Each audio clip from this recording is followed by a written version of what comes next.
ఒక్కొక్కసారి కుటుంబాల్లో ఎలాంటి పరిస్థితుల్లో గొడవలు వస్తాయో తెలియదండి.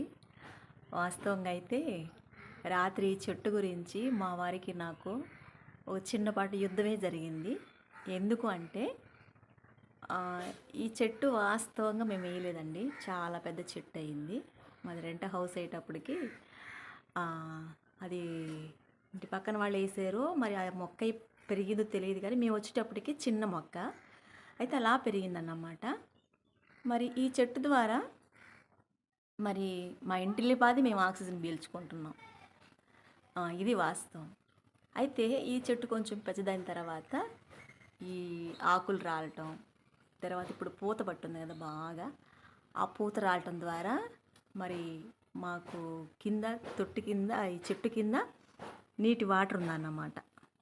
ఉంటే దాంట్లో పూత పడేటప్పటికి ప్రత్యామ్నాయ మార్గాలు మనం ఏం చేసుకోవాలంటే ఆ నీటి మీద మనం ఏదన్నా ఒక ఇనుప రేకు కానీ ఇంకేదన్నా మనకు అందుబాటులో ఉండేవి ఏర్పాటు చేసుకోవాలి. అయితే మా వారేమో దానికి సిమెంటు లాంటివి కింద పోపిచ్చి ఆ ప్లేట్ లాంటిది పెడతానంటారు. నేనేమో మన రెంట్ హౌస్ కదా, అది మనకు అవసరం లేదు కదా, మనం వెళ్ళిపోయేటప్పుడు అది మనకు అనవసరం, వద్దండి అంట. ఇంకా చివరికి మా వారు ఏం చేశారంటే ఈ చెట్టు కొమ్మలు ఉన్నాయి కదండి, ఈ పై తల వరకు భాగాలు అవి కొట్టేస్తే ఇంకప్పుడు మనకి ఏ సమస్య ఉండదు, నీళ్లు పాడవుతున్నాయి అన్న ఉద్దేశంతో ఈ చెట్టు కొమ్మలు ఉన్నాయి కదా అవి కొట్టేయడానికి వేరే వాళ్ళని మాట్లాడుతున్నారు. అప్పుడు నేను అడిగాను, కొంచెం ఆకులు పూత తర్వాత వస్తాయి, కాయలు వస్తాయి, వీటిని పడకుండా మనం ఏదో ఒక ప్రత్యామ్నాయ మార్గం చేసుకోవాలి. కానీ ఆ చెట్టుని మరి మనం కొట్టేయడానికి దానివల్ల మనకు ఉపయోగమే కానీ మనకేం నష్టం లేదు అని అన్నప్పుడు పురుషులకి సహజంగా ఏంటంటే వాళ్ళు చేసే నిర్ణయాల మీద స్త్రీలు అడ్డుపడితే వాళ్ళకి చాలా కోపం వస్తుంది అన్నమాట. అంటే నా మాటని ధిక్కరిస్తావా, నా మాటనే ఎదురు చెప్తావా అన్నట్లు. కానీ సహజంగా భార్య భర్తకి మంత్రి అండి. భర్త రాజు అయితే భార్య మంత్రి. ఆ మంత్రి సలహాలు లేకుండా రాజు ఒక్క ముందుకేయడు. ఎందుకంటే మరి సలహాలు చాలా ప్రాముఖ్యమైనవి. కాబట్టి కుటుంబాల్లో ఉన్న పురుషులు ముఖ్యంగా స్త్రీల సలహాలు తీసుకోండి. అవి ఎంతవరకు ఉపయోగపడతాయి అని చెప్పని మళ్ళీ పరిశీలన చేసుకోండి.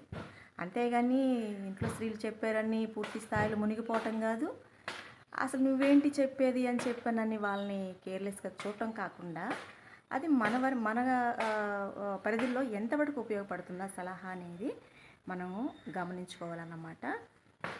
అయితే ఈ చెట్టు వల్ల మా ఇంట్లో చిన్న యుద్ధం జరిగి కొంతసేపు మాటలు మోగపోయినాయి అన్నమాట. అయితే సరే సర్లైనా ఏ నీటి కొరకే కదా అనుకొని నేను సర్ది పెట్టుకున్నాను అన్నమాట. అయితే మరి చెట్టు కొమ్మలు ఉంటాయో లేదో నాకైతే తెలియదు. అందుకని ఆ చెట్లని మనం పెంచడం మానేస్తున్నాం, కానీ కొట్టడానికి మాత్రము ఎంత చక్కగా రెడీ అయిపోతున్నామంటే మరి ఇప్పుడున్న పరిస్థితుల్లో ఒక్క మనిషి కూడా ఒక చెట్టు కూడా లేదండి. దాదాపు 29 మందికి ఒక చెట్టు ఏమో ఉందంట లెక్కలు చూస్తే. మరి చెట్లు పెంచాలి అనేది ప్రోత్సహించడం మానేసి చెట్లు కొట్టేయాలి, ఆకులు పడుతున్నాయి, పూత పడుతుంది, మరి కాలానికి అనుగుణంగా వచ్చే కాయలు మనం తింటున్నాం కదండి. ఒకవేళ ఇదే మామిడి చెట్టు అయింది అనుకోండి, ఈ మామిడి చెట్టుని కొట్టేస్తారా? ఎందుకు, కాయలు వస్తాయి కదా, పెద్ద పెద్ద కాయలు, మరి తినొచ్చు, లేదంటే ఇంకొంతమందికి మన బంధువులకు పంపుకోవచ్చు, లేదంటే అవసరాన్ని కొంచెం అమ్ముకోవచ్చు.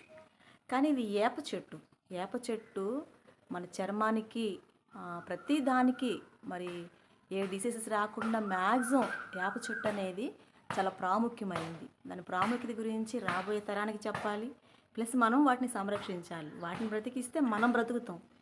ఆక్సిజన్ లేకపోతే మనము వాటిని లేకుండా చేసుకుంటే మనకే మన పతనాన్ని మనమే చేసుకున్నట్టు.